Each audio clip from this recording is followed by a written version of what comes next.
It's 5 a.m. in Vietnam. Everybody is asleep. Sam, the kids. The Airbnb is dark except for my laptop screen. I'm looking at a spreadsheet, not of revenue, not of subscribers, but names. Names of women who messaged me this season. Women who said things like, I made my first sale this week, or I am finally building something on the side, or I found my sacred hours and I haven't missed a week in 2 months and I can see what I'm building. Carmen, who had 1,000 subscribers and sold out her coaching spots in 48 hours. Or Patricia, the graphic designer who stopped trading hours for dollars and built her first digital product. Or Natalie, who launched to 412 subscribers after 2 failed launches and made $6,831. Or Marisol, who set a hard stop at 5 p.m. and actually makes more money now. These are real women, real numbers, real lives that shifted.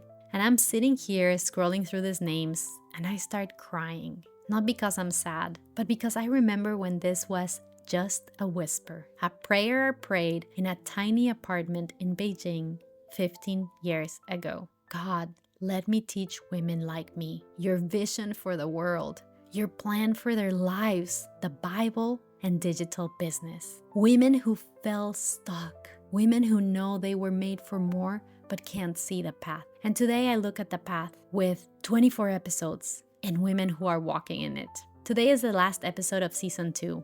And friend, this one is for you. The one who showed up, the one who built, the one who's still here. So stay with me because I'm going to tell you about what's coming next and it will change everything. Welcome to Freedom to Follow. I'm Salime, your behind the scenes mentor for building digital businesses that fund your obedience to Christ. If this is your first time here, I help faith-driven Latinas build digital businesses that create income without sacrificing family or burning out. I've been doing this for 20 years across 3 continents. Stick around and you'll see why. Everything we talk about comes with a practical exercise waiting for you at www.latinpreneurs.com/the vault. If you're one of my regulars, welcome back, hermana.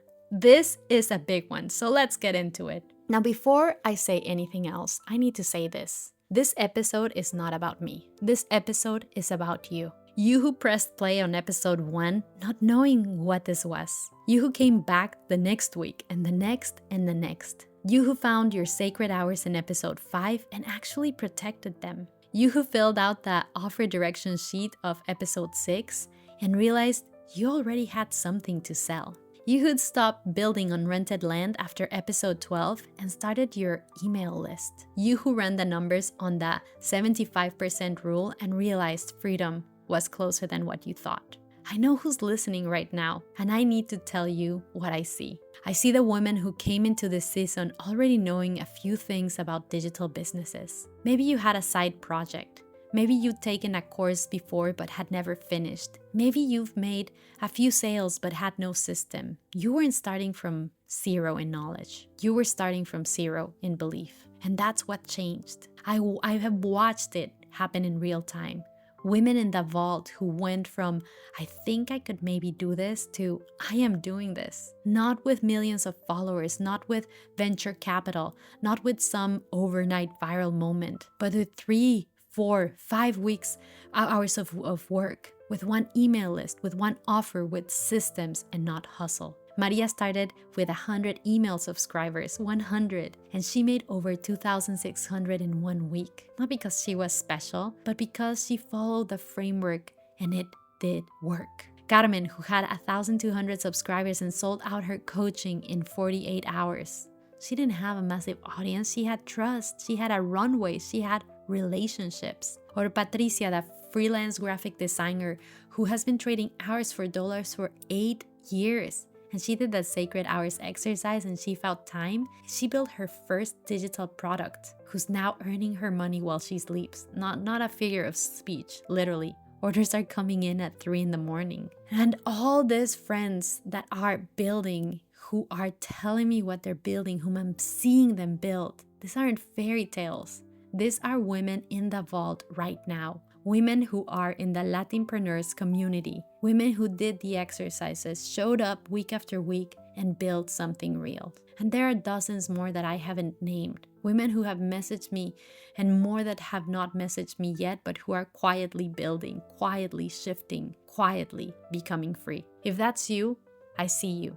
And today, we celebrate you. Now I want to tell you my whole story, start to finish, because you deserve to know why this matters to me the way it does, why I'm doing this. It's 2003, I am 23, I'm in Nanjing, China, and I just quit my job. I don't speak a word of Mandarin. I have a suitcase, a calling, and absolutely no plan. I moved to Beijing, and my first year I taught English, did odd jobs, and barely had enough to cover rent in a concrete apartment with no hot water half the time and filled with bugs.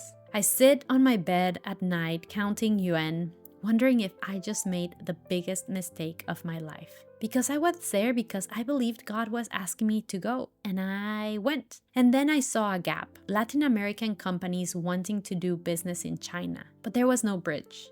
Nobody who spoke Spanish and understood our Hispanic culture or could navigate Chinese businesses. And I was standing in the middle of a need that nobody was filling quite yet. So I built ESA TradeX, my first digital business. From zero, with no money, in a country where I couldn't even order food when I arrived. Now, within 3 years, I had clients across Latin America. I was in trade shows, I had factory negotiations, and I was making real revenue. And then, after a couple years, I built again, this time in the event organization industry. And it worked, again, with the same principles, but better because of technological advancement. Now fast forward to 2020, middle of the pandemic, and I launched Reformadas, a free theological resource platform in Spanish. Everyone told me I was crazy. Where is the business model? You cannot give everything away. And yet today, Reformadas has over 1.8 million downloads, over 30 books, a community of thousands. And it taught me the most important business lesson I've ever learned. Generosity isn't just good theology. It's also good strategy. But here's the thing that kept me up all night. Women in our Reformadas community kept asking me the same question. And it was not about theology.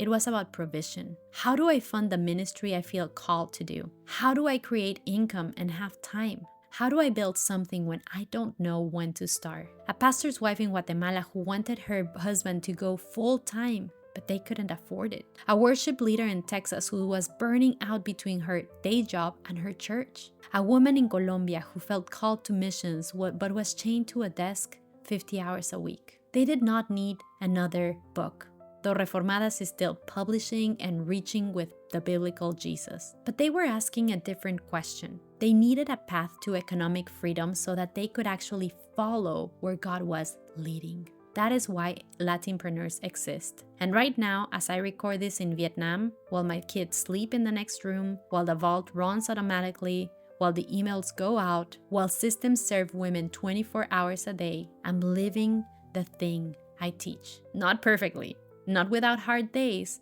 but freely, on my own terms, with my family across the world, learning from the global church and teaching theology through Reformadas and digital entrepreneurship through Latinpreneurs.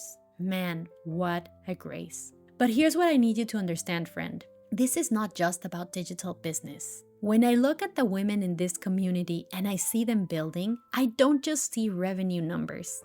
I see what those numbers make possible. I see a woman who now has margin in her schedule to volunteer at her church on Wednesday mornings. She couldn't do that before. She was at her desk. I see a family where mom is home when the kids get off the bus, not because she doesn't work, but because she's found flexibility. I see a woman who tithes more now than she could ever on her salary, not because she's making millions, but because her business gives her consistent income she controls and she gives generously from it. I see a pastor's wife who started a small digital business on the side, and because of that income, her husband was able to go to full-time ministry for the first time in 12 years. 12 years of bivocational ministry, and now he shepherds his congregation full-time because his wife built a bridge. That's the movement, friend. It's not about getting rich.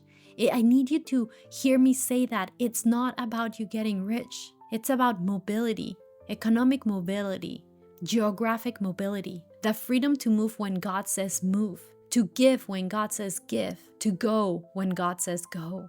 Go therefore and make disciples of all nations. You know how hard that is to go when you cannot afford to leave? You know how hard it is to make disciples when you're exhausted from a job that takes everything and gives back just enough to survive? When God's people have margin, the kingdom advances. It's that simple. A congregation where families have financial breathing room, that church has volunteers. That church tithes. That church sends missionaries. That church feeds the hungry and clothes the poor and opens its doors wide. A woman with a digital business that runs on systems, she has time to disciple younger women. She has resources to sponsor a child. She has flexibility to fly to her mom's bedside. She has peace to be present, really present at dinner tonight. This is not prosperity gospel. This is stewardship. That's well done, good and faithful servant. That is using what God gave you to create capacity for obedience. And that's what freedom to follow has always been about. Now, what's next? Season 1 and Season 2 was for builders, for women who already had some knowledge of the digital space, who needed frameworks, strategy, and belief to take what they had and knew and turn it into something real. And they did. But Season 3 is for everyone. Season 3 starts from scratch, from zero. I don't even know what a digital business is, to I just made my first sale. Because here's what I realized over the last 24 episodes. For every woman who messaged me about her win, there were 10 more who messaged me about wanting to start but feeling like they were already behind, like this wasn't for them, like they didn't even know what I was talking about. Let me tell you, sister, you haven't missed anything. Season 3 is your on-ramp. Now, along Season 3, I am building something else. I am going to build the Latinpreneurs course. Everything we have talked about in 24 episodes and we'll talk in the next season, going deeper. Everything becoming complete time architecture, full client acquisition system, a launch engine with templates, scripts, and week-by-week plans. It's not going to be finished by Season 3, but I am working on it because I want a course that gives you the whole picture. And you won't be doing it alone. This course will be including community and accountability and support of real women building alongside you. Now, I cannot give you the details today, the modules, the time, the price, all that's coming later this year. But today, I need to tell you the one thing that matters the most. You will need to be in the vault when we launch. You will get first access before anyone else. You will be getting a founding member pricing that will disappear permanently when that window closes. You'll get exclusive bonuses that nobody outside of the vault will receive. You will get early looks behind the scenes, the chance to shape this as we build. So you have to be in the vault, www.latinpreneurs.com/the vault. And right now it is free. So please go and check it out. I need you to do that today. Go to latinpreneurs.com/the vault. And if you're already in the vault, good, you're set, you're ready. Go download this week's exercise, the Season 2 celebration. If you're not in the vault yet, put your email in right now. It takes 10 seconds. And when you do, you will get immediate access to every exercise from every episode from Season 1 and Season 2. There are 20 tools right there for free right now, built by someone with 20 years of experience who can charge thousands for this in other contexts. It will take you 10 minutes and it will be the bridge between where you are and where you are going, where we are going with this digital business. But I want to go back where I started, 5 a.m., Vietnam, that spreadsheet. You know what I see when I look at those names right now? I see more than businesses. I see families with margin. I see churches fully funded. I see missionaries on the field, Hispanic missionaries on the field, because someone back home built an income that pays the bills and frees the calling. I see pastors shepherding full-time. I see Latinas volunteering on Tuesday mornings because they don't have to be at somebody else's desk. I see generosity flowing because sustainability in the Hispanic community made it possible. I see my mom, who never stopped running on a treadmill. And I see me, her daughter, who finally stepped off. And I see her daughter's community of women stepping off with her. 24 episodes ago, I asked you to believe that your business could fund your calling. That flexibility is stewardship, that you were made for more than trading your hours for somebody else's dream. I don't have to ask you to believe anymore. You've lived it. You've seen the numbers. You've done the exercises. You've watched women like you doing the thing you thought was impossible. And now we open the doors wider. Season 3 is for your sister who does not know what an email list is. For your friend who thinks digital business is for techie people. For that woman at your church who is exhausted and does not know there's another way. Send her this podcast. Send her to the vault.